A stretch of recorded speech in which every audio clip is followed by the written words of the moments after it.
Greetings, respected viewers. I am George from Ireland. Behind me is the house where George Eliot breathed her last. So George Eliot is a very respected 19th century novelist. Notably, George Eliot, despite the name, is a woman, despite the man's name. I know sometimes these names are a bit androgynous, or if a lady's name is Georgina or Georgiana, she might prefer to be known as George. That's not the case here. Her name is actually Mary Ann Evans, or Marian Evans. Both are acceptable in her case.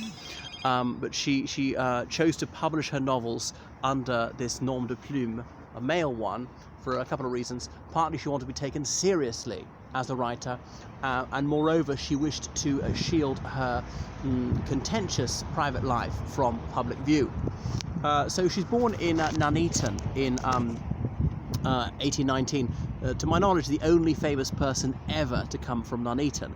It's in Warwickshire, so the West Midlands of England, and she came from a bourgeois family. Her father managed a large farm on behalf of some major landlord, and her mother's family had been mill owners for a couple of generations. So the Industrial Revolution had been quite major in the West Midlands, so mill owners were on the rise. Depends how big your mill was, and significantly, one of her novels is entitled The Mill on the Floss. Floss being an antique English word for river, just like Fluss in German to this day.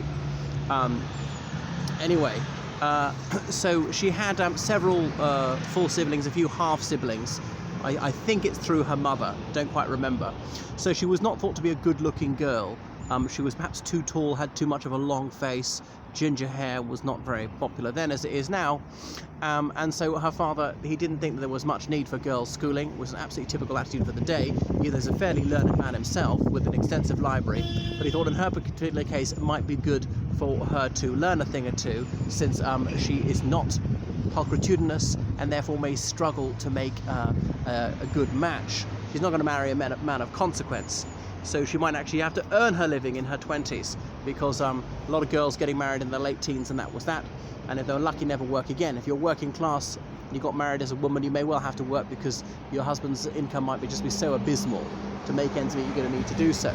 But they were solidly middle class and would like to move up in the world, not down.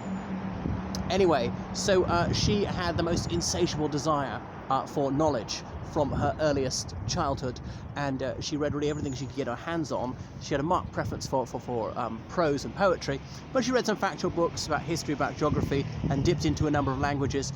Was particularly strong at German, liked reading Feuerbach and various other German philosophers, and the Germans were really making the running in that subject in particular. And read about religion. They were raised Anglicans, fairly low church Anglicans, this being the time of the Oxford movement was getting going in her adolescence and into her early adulthood, but they rejected Tractarianism. There are a few dissenters around there. She moved in dissenter circles, and dissenters, that's Protestants outside the established church, as in Baptists, Methodists, Quakers, Presbyterians, Congregationalists, Plymouth Brethren, Peculiar Brethren, Wesleyans, and so forth.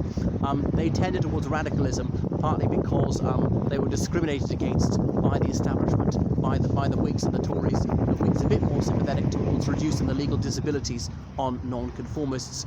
The Tories, said to be, the Church of England being the Tory party as prayer, as Disraeli said, which was never quite accurate. Anyhow, so she left school when she was 16, and she was autodidactic after that point. She did various jobs as a governess, and I think one of her novels, she actually has a character who's doing that. I forget which one it is, because she wrote about 20 novels. She wrote some verse as well. She's not so highly regarded for her poetry. Put it this way, even though I'm a poetry fanatic, I can't think of a single poem by her. I might have read it some, but they've obviously passed me by. So she moved to London, not here initially, and decided she was going to send her novels off. Took the name George Eliot. Notice her George Eliot is single L, single T. If you look up George Eliot with a double L or a double T, or both a double L and a double T, you'll get some completely different authors and politicians and so forth. So she was attracted to political radicalism, very impressed by John Stuart Mill, the Liberal MP and philosopher, author of On Liberty, who despised the Conservatives, described them as the stupid party. I know some people would say that's true even now. It's not really. There are plenty of clever conservatives, as there were back then. But so, I think, regard to the Republican Party of the United States, that would be on the money. But back to Mary Ann Evans. So this authoress, she thought long and hard about Christianity and decided it was bunkum. Couldn't be too open about her views back then.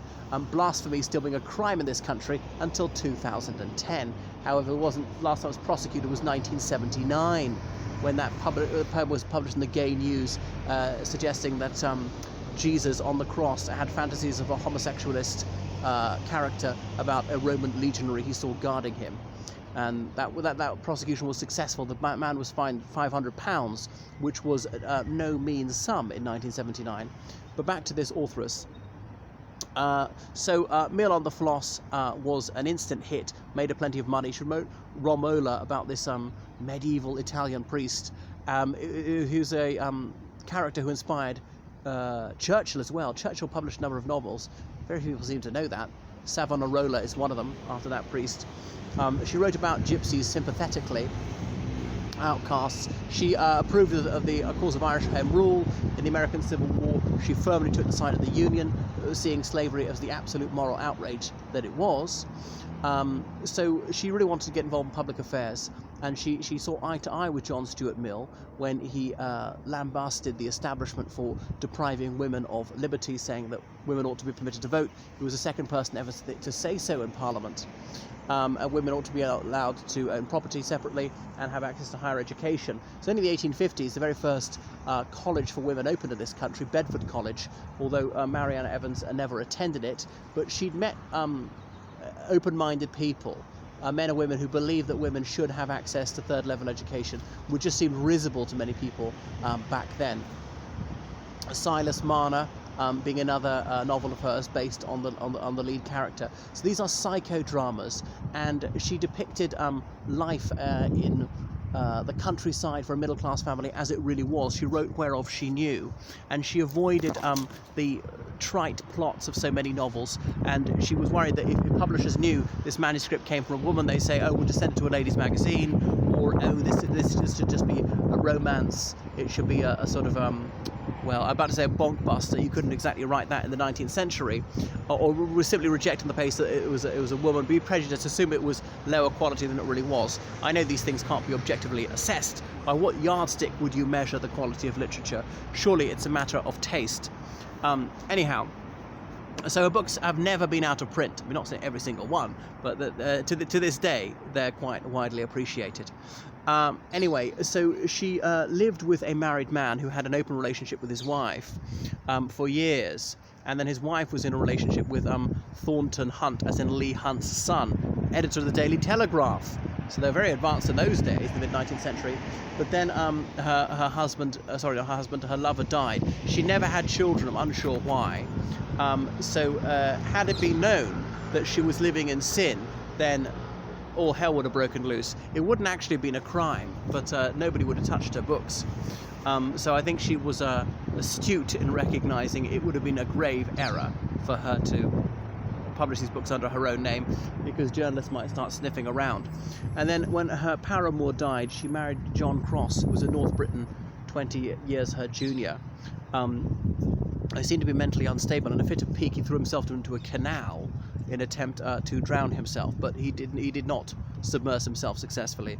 Ho-hum, so he had to stay married to her. But she was in failing health, suffering from kidney problems. She died here, so you can see they're obviously very well off towards the end, because she published several smash hit novels, and whereas she had not been so financially comfortable in her youth, which is why it was kind of important for her to get married, although she never had done.